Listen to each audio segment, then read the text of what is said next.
Hello and welcome. I am so glad that you're here. Today is a special one. I actually have some sage right now as I'm finishing up um, cleaning and cleansing. So, today I want to share with you 7 practices that you can do for the equinox, the fall equinox that we have coming up on September 22nd and 23rd for Europe.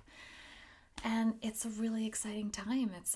I'm excited to share this with you because sharing this actually came to me during my silent weekend, which is a retreat that I do every single month, every weekend of every month.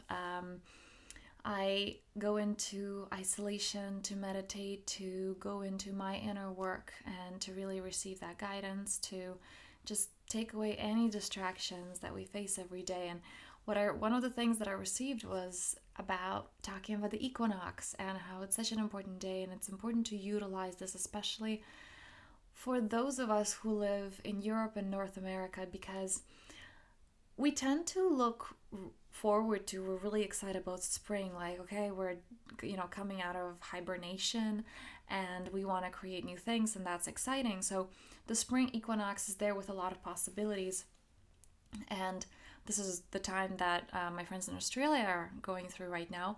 However, for us here, it's the reverse. It's going from receiving the harvest to our days getting shorter. We're coming into that darkness, and actually this is why I want to address it, because it's such a powerful time. A lot of people are there, oh, the summer's finished, and now it's kind of like getting icky, and the dark winter nights, the long nights, and that is beautiful. That is beautiful for both inner work. That is beautiful, just a beautiful concept in nature. And the importance of how is it that we treat this period with respect? How do we utilize it fully rather than just kind of rejecting it and saying, I don't really want this? So 7 practices that you can do before or during the fall equinox to really utilize these energies. Let's dive right in.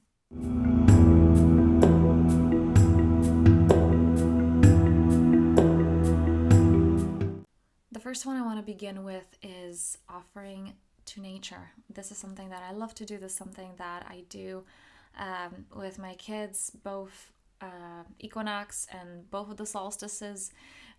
It can be as simple as offering seeds. It can be as simple as planting something. If it's, for example, the spring equinox, it can be as simple as just being even really mindful when you're watering your plants. Like, that is an offering of its own if you do it with that energy of gratitude. So for example, the druids would actually have they would celebrate around the same time. They would celebrate the forest god and give offerings to that spirit. So this is really an opportunity for us to reconnect with nature, to remember that we are of nature and that is not separate from us. That is not something to be abused. It's not something to be feared either. We get to cultivate that relationship with it. And actually, from the shamanic perspective, the shamans are there. They believe they are the keepers of the earth. It's like they are the gardeners of the garden. And the humans get to take care of the land, and the land gives back to them. So it's a giving, receiving cycle. So how is it that you can incorporate that in your life? What offering can you give? And this can be both to the earth, it can be just to the wildlife, it could be, like I said, just bird seeds are great, and just being really mindful and expressing gratitude to the land. And gratitude brings me to number 2, and that is expressing gratitude to the land, to the light. Thank you for the harvest. So this can be both just the harvest as, the food that you have, everything that the sunlight provided, but it's also an opportunity for us to look within and just ask, what is it that I'm really grateful for? Who have I become in the last 6 months? Who have I become over the last maybe just summer? What are those experiences that I got to live through? What did they make me as a person? So really tuning in to being so conscious and so grateful. Now all teachers, all coaches, psychologists will tell you the power of creating those gratitude lists. So this is something that I strongly recommend for you to start with your equinox ritual, your celebration of just giving thanks. What is it that I'm grateful for? And not just going for these big things. Actually, it's funny because my son makes these lists every day. I make him make a gratitude list every single day. And adults are there, tend to go for, I'm grateful for health, or I'm grateful for, or the wealth that I have, or the success, or whatever. And it's like those generic things. And kids go the other way around. They're like, I don't know what I'm grateful for. I'm grateful for a pen that I'm writing with. I'm grateful for the notebook. So they're really in the moment of just like, what is tangible here? So notice where is it that you're going, and kind of, I would encourage you to be grateful for things from both categories. What are those experiences? What are those little things that you have in life? What are those big things you have in life, like family, love, and so on? But also, what are those small things, like a pen, or I don't know, this camera, or my laptop, those things, this ring, right? Like those things that we don't necessarily acknowledge all the time, but they're there bringing things to our life, nourishing us, nurturing us, bringing us joy. So how can you be more grateful this season? Number 3, welcoming balance into your life. So equinox actually comes from the Latin word which means equal nights. So this period is about balance, right? The day and the night are about the same. And it's asking, how is it that I can bring more balance into my life? Where is it that you're lacking balance, first of all? Because to move forward, we have to first acknowledge, where is it that we are? Where is it that you are right now? How balanced do you feel in your day-to-day life? Noticing what is it that takes you out of balance. So oftentimes it could be people that drain all our energy. It could be some activities. It could be oftentimes not even so much of what we're doing, that we have too many things going on, but it's that we're not doing enough of what we love. So maybe the thing that actually takes you off balance is not giving to yourself, and how can you do more of that around this time? Number 4, on the topic of planning and how can you give yourself more, or just looking what is working, what isn't. Number 4 is about setting a target for the next 6 months. So this is something that I actually do every single solstice. I really see what my intention is, what is the quality that I want to bring in into my next 6 months. But the equinox is also fantastic to do that. This is especially fantastic for those who operate better in sprints rather than a marathon. I know that I'm absolutely like that. I would be better setting a goal for a month, for 6 months or 6 weeks rather than going for 6 months or even like a quarter. So this is your opportunity to set an intention, maybe from now until December, until the solstice, or from now until springtime. What is it that you want to create? What are those targets? What do you really want to achieve? And I would strongly recommend actually doing it until December, so you have the next 3 months to kind of finish the year strong, first of all, and really seeing how you can utilize this time when the day's getting shorter, when the night's getting longer. How can you utilize this to grow, to go within, to introspect, and to really connect with yourself? Number 5, because we're going connecting, because we are there going into our homes. Number 5 is about just welcoming fall into your home. This could be something just bring in those colors, maybe decorating with some pumpkins or some pine cones, some leaves, changing that environment and welcoming it in. A lot of people, like I mentioned at the beginning, have this resistance to the fall or the winter, like, but I want it sunny and I want it warm. And the truth is, we can't fully embrace the light, we can't fully love if we have not felt the sadness, right? We can't fully experience joy if we have not felt the sadness. We can't fully experience the light and the sunshine if we haven't experienced that darkness.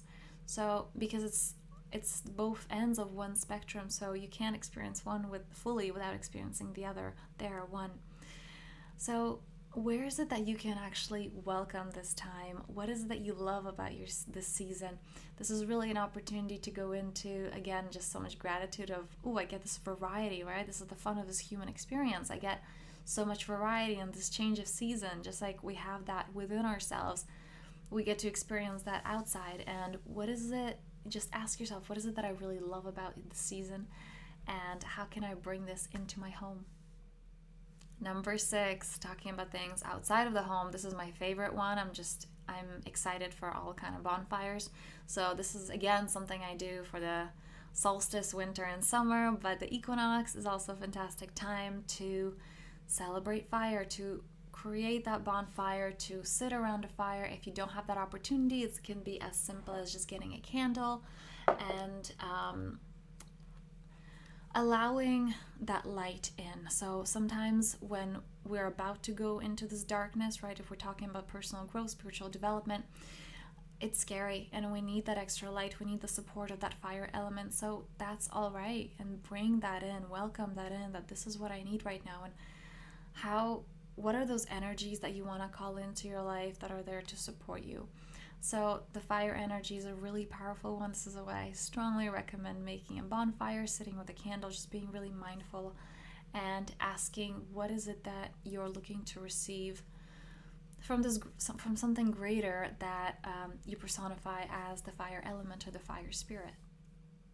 And number 7, speaking of sitting with the fire, number 7 is meditation and connecting to the body. So a large part of the equinox is gratitude. So for the fall, we're grateful for the harvest that we have received. For the spring, we're planting those seeds, and we're looking forward to all that the earth is here to offer us. So we're kind of looking ahead and giving thanks to that.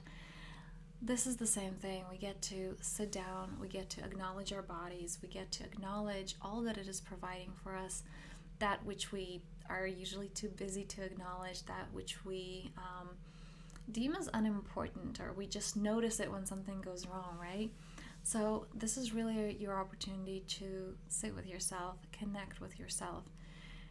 Even if you have these deep practices, just these 4 times a year, that already can be so transformational. That can make a huge difference, because it is those practices that it's kind of like a vacation.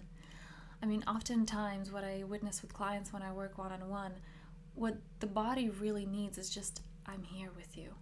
What the mind really needs, what the subconscious, whenever I go with clients into a trauma, not reliving it, but just witnessing so that they can shift things. This is deeper work, but the reason I'm addressing this here is because a lot of the times what that subconscious needs, what that younger version of them needs, who's going through this experience, is, I just need you to be there with me. That can be enough, just that full authentic presence of no judgment, of I don't need to fix myself, I don't need to fix anyone else, but just sitting here with, I'm here with you.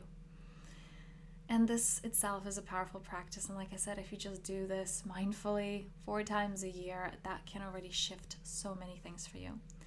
Now, a bonus that I would like to offer you is an equinox ceremony. That is actually something that also came to me during my silent weekend, along with this video that you should talk about this and then create the ceremony and certain practices that I will be doing during the ceremony to help us prepare for this darkness, to help us center and root and experience that peace and bring that deep peace and that deep serenity into the upcoming months. How is it that we make the best of the next 6 months? How do we navigate through that darkness? How do we love it, and how do we create a respectful relationship with it? Because like I said, a lot of the times I'm either running away from it, or the other extreme is, let's just push through and this is gonna be okay. It's like, no.